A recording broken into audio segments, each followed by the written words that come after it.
ഗുരുവായൂരിൽ 2 വ്യാപാര സ്ഥാപനങ്ങളിൽ മോഷണത്തിന്റെ CCTV ദൃശ്യങ്ങൾ പുറത്തുവന്നു. തൈക്കാട് പള്ളി റോഡിലെ അവിൽ പ്രോ ജ്യൂസ് കടയിലും മാവിൻ ചുവട്ടിലെ KM ഫ്രൈഡിലുമാണ് മോഷണം നടന്നത്. 2 കടകളിൽ നിന്നായി 16,000 രൂപ നഷ്ടപ്പെട്ടു. പൂട്ടുകൾ തകർത്തതിലും നഷ്ടം സംഭവിച്ചിട്ടുണ്ട്. ഗുരുവായൂർ പോലീസ് അന്വേഷണം ആരംഭിച്ചു.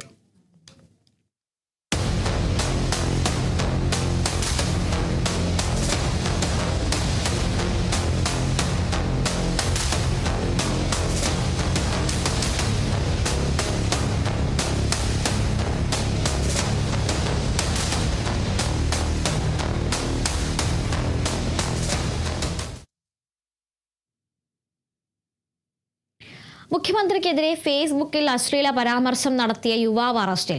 ബേപ്പൂർ സ്വദേശി നിതിൻ കക്കാടത്തിനെയാണ് Kozhikode city cyber police arrest ചെയ്തത്. ഇയാളുടെ പേരിലുള്ള ഫേസ്ബുക്ക് അക്കൗണ്ടിനെതിരെ Kozhikode city cyber crime police കഴിഞ്ഞ ദിവസം കേസെടുത്തിരുന്നു.